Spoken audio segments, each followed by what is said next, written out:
Hi there, I'm Jim Zirin. Welcome back for more conversations. Frank Wisner is with us. Frank Wisner served 8 presidents over 4 decades in the United States Foreign Service, including being ambassador to India, Egypt, and the Philippines. Many were wondering, since the chaotic withdrawal from Afghanistan, just what is Joe Biden's foreign policy? Is it just a continuation of Trump's America First? Frank Wisner can help us understand these issues. We're delighted to welcome Frank Wisner back to the program. Hi, Frank. Delighted to see you, and wonderful that you're joining us so we can understand some of the foreign policy issues of the day. Jim, it's a pleasure to be back on your show. The headline is that Bill Burns, who was actually a guest on our show, director of the CIA, has announced a China Mission Center in which he says the CIA is going to focus on China as our most important geopolitical threat. Do you think he's on the money? Yes, and he's fully in line with administration policy, though the precise attributes of that policy are changing. It's certainly true that across government, offices of government are gearing up to deal with China. And Bill, in his statement, made it quite clear that the agency will be in the front line of those preparing. They will be hiring Chinese speakers, focusing on the variety of threats we face from China's substantial intelligence services. Now, when Biden took office and visited the State Department, he made the statement that America is back. Diplomacy is back at the center, and he would be pursuing a relentless diplomacy. Since then, do you see any evidence of that? Well, that was the hallmark or the theme of his statement at the General Assembly of the United Nations this year. America's back, but more important, America's back using diplomacy as its principal tool of foreign policy, not military force. And yes, of course, though it's had very complex consequences, the determination to get out of Afghanistan is a clear sight that America is ceasing endless wars. America is mounting strategic approaches to China, of which only a portion have a military element, but they're heavily political and economic, and they bring together both European allies, but on the Quad side, Japan, the United States, India, and Australia. So indeed, diplomacy and the maneuver of diplomacy are front and center and stage. Has the full scope of American diplomacy been played out? As you know, unfortunately, the Senate continues to block a number of the president's nominees. Now, you say the Quad, and the Quad is really a security arrangement among the 4 countries. It doesn't have an economic component, does it? Well, I think you're both right. And however, having said that, the administration is shading the message in a different manner over the past week or so to make it clear that the Quad is an all-purpose vehicle, not just military. It is principally a vehicle designed to rally the support of Europeans, of Southeast Asians, none of whom will want to be part of a military alliance. So the Quad is being designed to address a variety of needs: massive rollout of vaccination, infrastructure development, needs that the entire region has. The Quad's providing a political framework. Of course, there is an inherent message of balancing China, and there are military aspects, but those aspects are likely to be pursued on a bilateral basis. We have treaty arrangements with Japan, with Korea, Thailand, the Philippines, and then, of course, with Australia, which brings AUKUS, the new agreement, into focus, and the nuclear submarine decision. AUKUS is Australia, the UK, and the United States. That's correct. And is that a security arrangement, or does that also have an economic component? No, that's a security arrangement. And its lead element, not its only element, is the provision over time of a nuclear submarine capability so that Australia will be able to exercise some independence, some autonomy, and stand up to the pressure that China has put Australia under economically. But I think you've made another point, Jim, that's worth underscoring. The biggest hole in the Quad arrangement, and indeed our approach to the Indo-Pacific, is the absence of a trade dimension to our policy. Since we withdrew from TPP, there is a gap. And frankly, if we don't fill that gap one way or another, we will not have a successful policy toward the region. Well, TPP is the Trans-Pacific Partnership, and Trump withdrew from it. I think during the campaign, Biden said we would jump back in, but thus far he's failed to make any move in that direction. I mean, what do you make of that?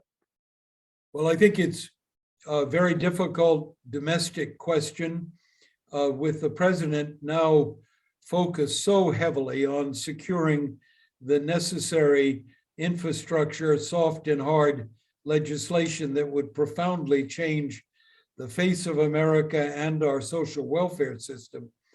He can't afford to bring on more opponents. And there are real opponents to TPP, notably the trade unions, steel and auto worker unions. So I think for the moment, we're a bit on hold in terms of a trade approach and have fallen back, as Catherine Tai, the US trade representative, made clear the other day, fallen back on exercising our rights with China under the interim arrangements that were negotiated in the Trump period. Yes, well, of course, many have been critical that Biden has not only continued the Trump tariffs and the trade war with China, but has doubled down on them, and that there have been sanctions and that are even more stringent than what existed under the Trump administration. I think that's true, except with two modest exceptions. The first is, as Catherine Tai pointed out, the administration is now open to American corporations whose supply chains have been damaged by the absence of Chinese inputs, and they'll take appeals that were not available before. Second, I think you've seen a basic change in tone. The administration is lowering the rhetoric, seeking engagement. Mrs. Tai will be seeking meetings with Liu He to recommence trade talks. So instead of just throwing bricks at the glass window, we're also doing some jaw-jaw. I think it was announced that Biden is scheduling or wants to schedule a Zoom call with President Xi to sort out a lot of the issues. That's correct. And that's, of course, an important signal to know that the two men at the top are engaged. That will send all sorts of signals to a top-down system like China's, and will reinforce the diplomacy signal that you mentioned at the outset of the conversation. Now, a number of players, the media and elsewhere, critics, foreign policy experts have been critical of the Biden foreign policy as simply a normalization or a continuation of Trump's America First foreign policy. They say with Cuba, with trade, with the withdrawal from Afghanistan, the disengagement from the Middle East, that this is really Trump light, or maybe Trump heavy. I don't buy that anyway. I certainly don't buy it fully. The Biden approach is very different. Biden is into communications with our allies in Europe, with our Asian allies, building alliances, coming up with real fresh energy for institutions like the Quad. All that's underway at the moment. At the same time, he's also signaling that the United States is going to stand firm on the protection of American interests. And after all, what sort of foreign policy can you have if you don't put your country first? But I think you're right to underscore in many areas the administration has been cautious almost to a fault. I think you mentioned Cuba. I think you mentioned Venezuela, where we're crying out for fresh policy review and initiatives. I remind us, though, we're in the midst of this titanic domestic debate over the future of this country. And I think you and I would agree, if you don't have a strong United States, strong physically, strong with our social system, then you don't have a foreign policy. So the president's got to be right to give priority to the domestic tasks that he set for his administration. So as a man once said, foreign policy begins at home. Always does. Another issue close to your heart, because you've been an active back channel player on it, is Iran. Trump withdrew from the Iran nuclear deal, the JCPOA. During the campaign, it appeared that Biden was going to jump back in, but he hasn't jumped back in, or at least he's been unsuccessful in negotiating an extension or a revival of the nuclear agreement. So what do you make of that? Well, I think you're wise to underscore its importance. The president might have said, rejoin quickly the JCPOA. The record actually is it took us weeks to find a path we could tiptoe along.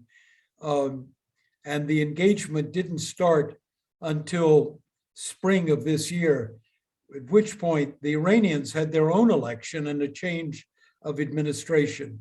In August, this new administration took place. It's been reviewing the record. The Iranian foreign minister was in New York during the UNGA, during the UN General Assembly, and he made a formal public commitment that Iran intends to return to the talks in Vienna.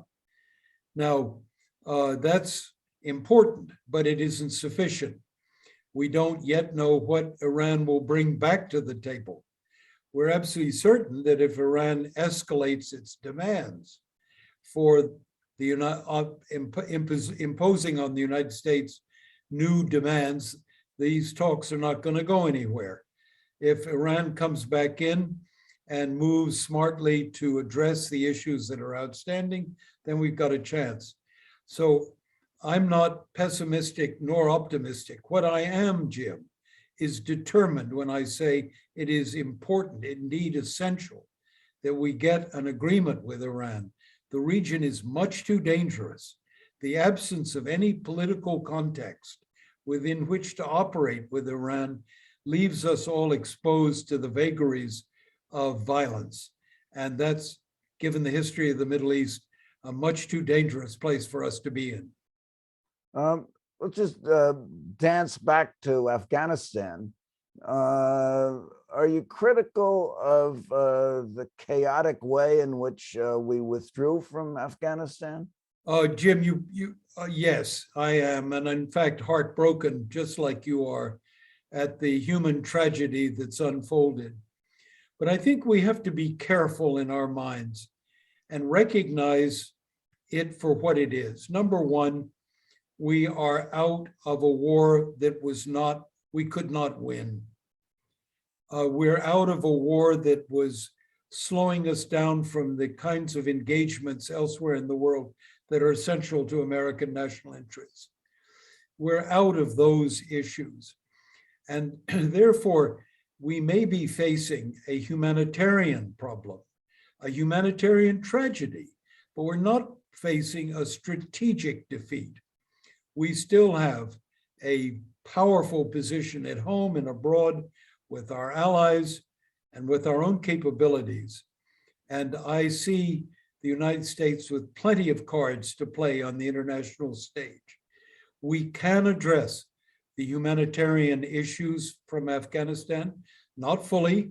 I'm still heartbroken, but we can open our doors to those Afghans who've left and will leave and be gracious hosts as we were to the Vietnamese.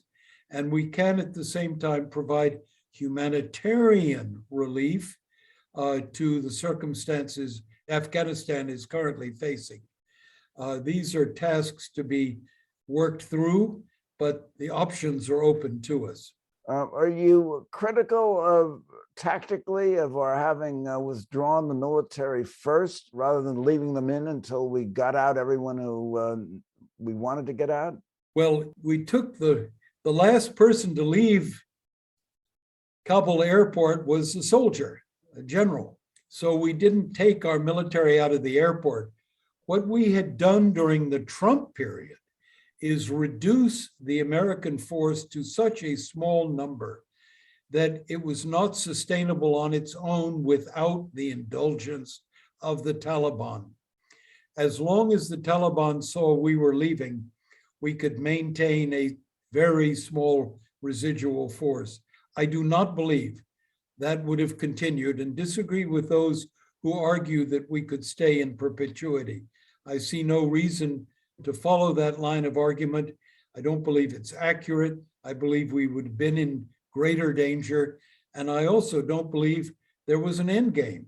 What we were trying to accomplish by leaving a residual force in Afghanistan. What about the closing of the Bagram air base and and leaving billions of dollars of equipment there when we pulled out? Bagram is another matter. Bagram is 30 kilometers from Kabul. I've never quite understood how one was going to more efficiently, with 2,500 men, secure exit points through the Kabul airport, open a road all the way to Bagram and get your evacuees out of Bagram. But I leave that to experts to explain. It's never added up for me. One airport was more than we could manage, as the chaos around Kabul rapidly showed.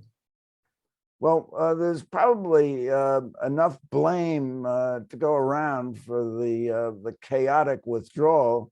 General Milley was quick to blame the Afghan government and the Afghan army for laying down their arms to the Taliban. But who would you see as the principal culprits? I mean, if we had to do it all over again, what differently might we have done? Well, I think I listened, and as I'm sure you did, to General Milley's and the Secretary of Defense's explanation, and I found them both heartfelt and accurate in their description of what they regretted and how they assigned responsibility. And I think it's very appropriate, Jim, for this country to have a deep soul-searching inquiry into what went wrong over 20 years that led to this tragic denouement. Why did we go in the first place? Why did we assume the outcome could be achieved of stabilizing Afghanistan, rebuilding a nation, its institutions and military forces? When we saw we couldn't achieve it and began drawing down our forces, why did we end up pulling out in the manner that we did? There is a field of blame to be shared.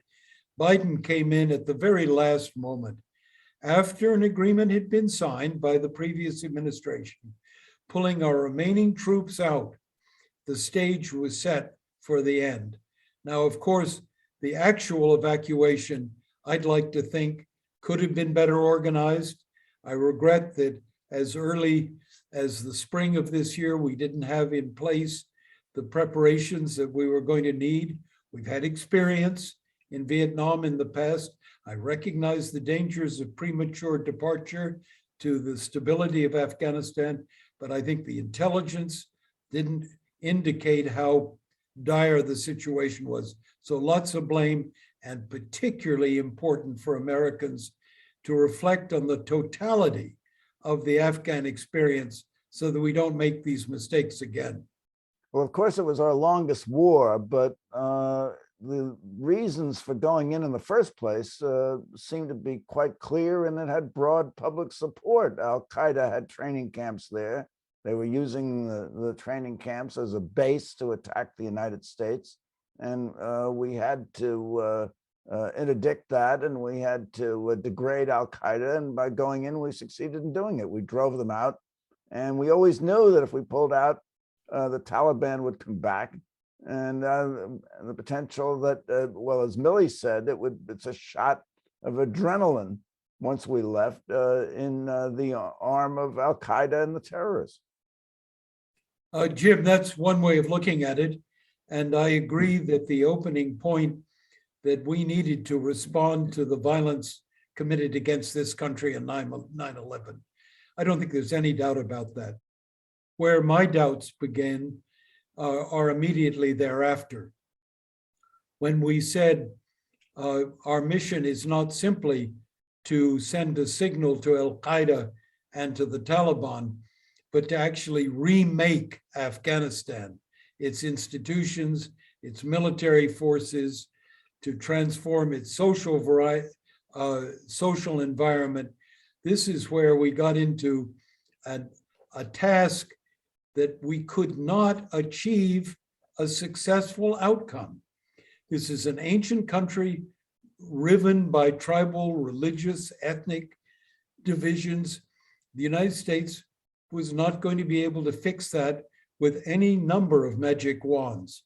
And attempting to do so involved us in an unwinnable war, as we now call it, an endless war.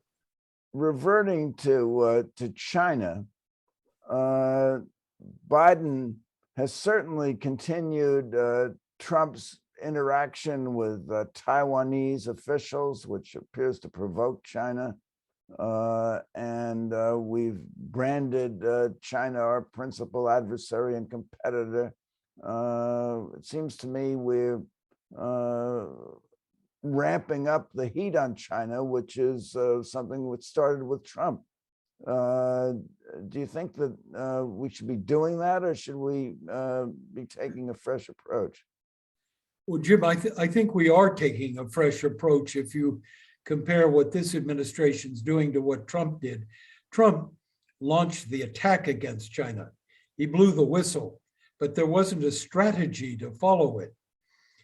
What Biden has done is put in a three-part strategy. One, to confront China when China overreaches. The second, to compete with China, strengthening ourselves at home, building alliances abroad, getting heavily involved in areas of competition like artificial intelligence. And finally, cooperate with China. And there's lots of areas for cooperation in climate, over North Korea, in cyber, in space, where we need to work with China. In other words, Biden has put in place a multi-pronged approach. Now, China is going into a very difficult political transition between now and next year, when the 20th Party Congress is held. China is emphasizing a strong, forward-leaning nationalist position. So I think we have a strategy. It now has to be implemented, and it is a strategy that is sustainable, provided we are able to deal with its many, many moving parts. And that's the art of diplomacy. Do you think that Biden has done something more than what Trump was doing with regard to China? Oh, very much more. First of all, he's laid out a strategy. He's brought allies on board. He's pumped up the Quad to be a serious instrument of action and containment. He has signaled some flexibility on the trade front. I believe you've seen a lot of pieces come forward, and you're going to see more. But let's get through this domestic challenge that the administration and the president faces, because if we don't get our domestic house in order, if we don't get our two parties together, if Americans don't rally around the need to rejuvenate our capacities, then we're all going to be in trouble. And there isn't going to be any sustainable foreign policy. So we've come, unfortunately, to the end of our time, but I have a question for you, Frank Wisner. And the question is, has Biden simply normalized the Trump foreign policy? I think he's gone well beyond it. He's strategized our approach to the world. We were strategy light before. He's given it a political framework and direction. It now has got to be carried out in detail. We may have the ice cream, but we're looking for the spoon.